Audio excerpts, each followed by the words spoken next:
Nós estamos diante de um momento de extrema urgência para o nosso país. Acaba de ser aprovada uma lei no Congresso Nacional que, na prática, abre as portas para o aborto no nosso país. Essa lei parece inofensiva.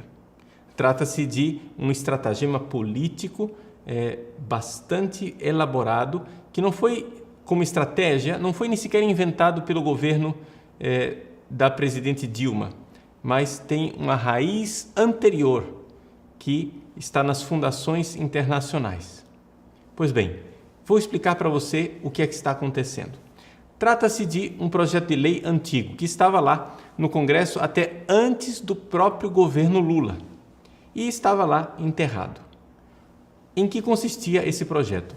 Tratava-se de um projeto em que se assegura à mulher a assistência no caso de emergência médica, no caso de a mulher ter sofrido uma violência sexual, ter uma emergência médica. Então o significado originário do projeto não é mais, mas o que se pensava originalmente era dar à mulher a possibilidade de garantia de tratamento psicológico, de profilaxia para doenças sexualmente transmissíveis e também alguma assistência para evitar uma gravidez indesejada, no caso, por exemplo, de uma lavagem, que é um procedimento comum, né, que se faz no útero da mulher, no caso de uma possível violência sexual. O fato é que, este ano, o ministro Padilha, o ministro da Saúde, ou seja, Poder Executivo, estamos falando do governo da presidente Dilma, que disse que não iria fazer nenhuma lei e não iria tomar nenhuma iniciativa para legalizar o aborto no Brasil. Estão lembrados da promessa dela? Promessa de campanha de 2010. Muito bem. O ministro Padilha pediu aos congressistas que dessem um presente às mulheres no Dia Internacional da Mulher e que aprovassem esta lei. Ora, em si, esta lei, no seu texto originário, parece uma lei inofensiva, não é? Porque, ao final das contas, é uma mulher numa situação de emergência médica, então que merece a assistência. No entanto, a lei teve o seu texto alterado de uma forma que não somente abre uma brecha, abre uma verdadeira autoestrada para a implantação do aborto no Brasil. Eu vou explicar para você 3 modificações importantíssimas que aconteceram no texto original da lei e que estão aí hoje, já aprovados, esperando somente a assinatura da presidente Dilma Rousseff. Primeira coisa, o texto anterior, ele falava de emergência médica. Essa parte sumiu. Todo mundo entende o que é emergência médica. Emergência médica é uma mulher que está lá numa situação de necessidade de atendimento porque a violência sexual acabou de acontecer. Pois bem, mudaram-se as palavras. E agora não se fala mais de emergência médica, mas fala-se de atendimento emergencial. Então, veja só, a lei abriu um espaço enorme. Não é uma questão de uma mulher com uma emergência médica. É uma mulher que deve ser atendida com emergência. Isso quer dizer que eu não posso deixar para outro dia o atendimento dela. Tem que ser um atendimento imediato. Pois bem, segunda modificação da lei. No artigo 2º, falava-se de violência sexual no sentido clássico. Agora, o que se vê no novo texto é: considera-se violência sexual, para os efeitos desta lei, qualquer forma de atividade sexual não consentida. Vejam que aqui o texto está usando um conceito elástico de violência sexual. Ou seja, ele está alargando o conceito de violência sexual ao extremo. Não é necessário que a mulher apresente nenhum sinal de violência, não é necessário levá-la ao IML para constatar que ela sofreu violência sexual. Nada disso. Para esta lei, criou-se uma nova linguagem. Para esta lei, violência sexual é qualquer forma de atividade sexual não consentida. Ora, isso daqui significa que uma mulher que com 6 meses de gravidez se apresente no pronto-socorro dizendo que ela foi vítima de violência sexual há 6 meses atrás, ela deve ter atendimento emergencial. Porque, você está vendo, não é necessário mais que haja uma emergência médica.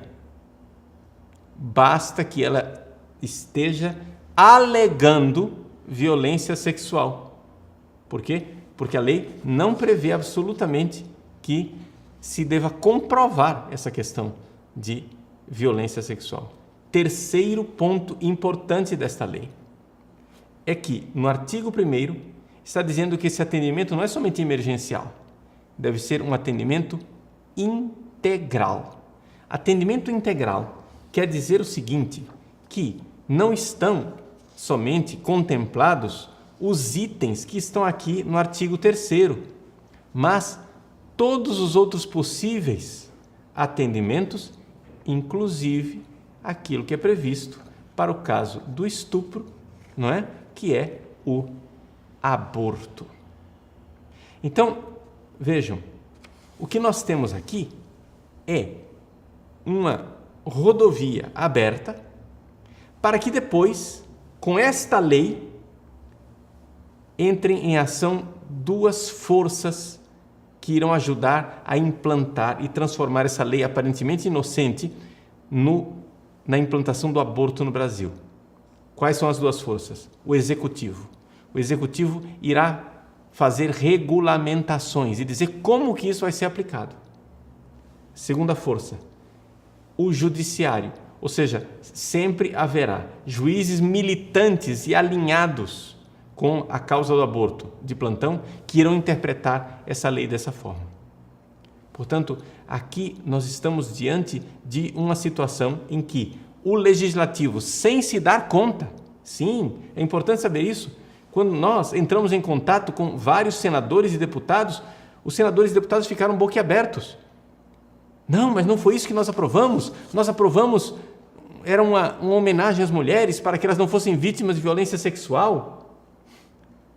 Mas quando você vai e mostra para eles que o teor da lei original foi mudado e que aqui foram criadas brechas maliciosas para promover a possibilidade de aborto, então os nossos parlamentares ficam boquiabertos diante daquilo que eles mesmos fizeram sem saber. Agora, você vai dizer, Padre Paulo, espera lá, isso aqui é teoria da conspiração? O senhor está supondo que o governo está agindo mal intencionado? Resposta, não, eu não estou supondo. Eu não estou supondo porque o Ministério da Saúde, sim, o Ministério da Saúde, do qual é ministro o senhor Alexandre Padilha, tem, desde o governo Lula, contratos com o Instituto Oswaldo Cruz para estudar a melhor forma de legalizar o aborto no Brasil e ampliar a prática do aborto, chamado aborto legal, no Brasil. Ora, esse contrato ele existe. Esse grupo de estudos ele existe e presta serviços para o Ministério da Saúde do Dr. Alexandre Padilha.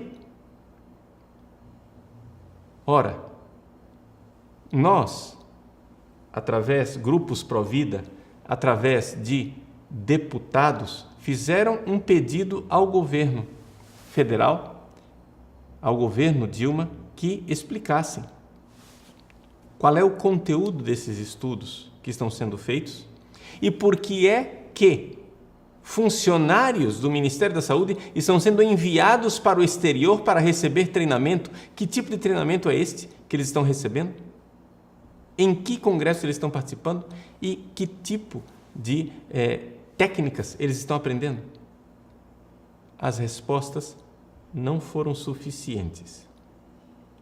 Pois bem, este mesmo ministro, Alexandre Padilha, que é ministro da presidente Dilma Rousseff, pediu ao Congresso que fizessem em caráter emergencial a aprovação dessa lei. Sim, caráter emergencial. Em pouco mais de 2 meses, esta lei que acaba de ser aprovada foi aprovada 4 vezes por unanimidade na Câmara, em 2 comissões do Senado e no Senado Federal. Ora, conhecendo os nossos congressistas e sabendo o quanto senadores e deputados do nosso país são contrários ao aborto, você acha que esse projeto teria passado se eles tivessem se dado conta do que estava por trás?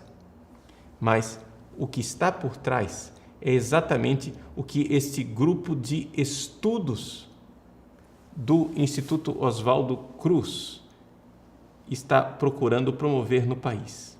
Veja, esse grupo de estudo do Ministério da Saúde, ele está já há tempos procurando uma forma de legalizar o aborto no Brasil. E esta fórmula, ela já foi anteriormente encontrada por uma senhora chamada Adrienne Germain, que está ligada à Fundação Ford e que, no seu instituto, ela publicou um documento importantíssimo em que ela diz o seguinte, o nome do documento é Incrementando o Acesso ao Aborto Seguro. Nas páginas 8 e 9, ela diz o seguinte: assegurar ao máximo a prestação de serviços previstos pelas leis existentes que permitem o aborto em certas circunstâncias. Então, veja só, assegurar ao máximo e possibilitar abrir o caminho para o acesso cada vez mais amplo. A estratégia já estava montada. Desse modo, os provedores de aborto poderão fazer uso de uma definição mais ampla do que constitui um perigo para a vida da mulher. Está entendendo? Não é teoria da conspiração, está dito por Adrienne Germain aqui. Este conceito que está aqui foi utilizado pelo doutor Aníbal Faúndes, que presta esse tipo de assistência e de estudo para o governo federal, no Uruguai. E hoje, infelizmente, nós temos o aborto aprovado no Uruguai. Ou seja, o que nós estamos fazendo aqui não é teoria da conspiração, nós estamos fazendo, na verdade, historiografia. Eu estou dizendo para vocês o que já aconteceu. Adrienne Germain descobriu o caminho, Aníbal Faúndes aumentou ainda mais a possibilidade, os conceitos disso e implantaram no Uruguai. Quando eles implantaram no Uruguai isto que estão querendo implantar agora no Brasil, logo em seguida as portas do aborto estavam abertas naquele país. A fórmula está sendo aplicada no Brasil mais uma vez. Por isso, é de urgência, é de caráter urgente que você se manifeste. Nós precisamos pedir à presidente Dilma que ela vete esta lei. Vejam, não serve vetar somente um artigo da lei. Alguns providas não estão vendo o perigo da lei, estão achando que o maior perigo dessa lei encontra-se no inciso 4 do artigo 3º, onde se fala de profilaxia da gravidez. A questão da profilaxia da gravidez, que seria a pílula do dia seguinte ou outra coisa semelhante, ou qualquer interpretação que se queira dar, porque, afinal das contas, ninguém sabe o que é profilaxia da gravidez. A gravidez não é uma doença para ter profilaxia. Então, o que significa isso? Pois bem, essa expressão aqui é, talvez, a menos perigosa no sentido do todo que está aqui. Não é somente esse o problema. Não basta vetar este artigo 4º. É necessário vetar a lei inteira, porque no artigo 1º fala-se de atendimento emergencial e integral, que é onde está o problema. No artigo 2º fala-se de um conceito de violência sexual que é amplíssimo, não é uma brecha, é uma verdadeira autoestrada por onde se pode passar. E o artigo 3º, na realidade, tem também uma série de dificuldades que não convém aqui eu me delongar excessivamente, mas a lei inteira precisa ser vetada. Então nós precisamos exigir isso da presidente Dilma. Telefone para o Ministério da Saúde, telefone para a Presidência da República. Não somente mande e-mail, mande fax, telefone, insista. Use os vários telefones que estão na nossa página, que estão aí à disposição. Você precisa nos ajudar. Onde é que está o Brasil que se manifestava nas semanas passadas nas ruas? Pelo passe livre. Quando é nosso interesse, nós saímos às ruas e nos manifestamos. Agora que se trata da vida de milhões de crianças que estão sendo colocadas em risco, as pessoas vão ficar de braços cruzados? Não é possível. Nós temos que mostrar para os nossos governantes que nós não estamos dormindo. Precisamos mostrar para os nossos governantes que uma atitude precisa ser tomada. Você tem que tomar essa atitude já.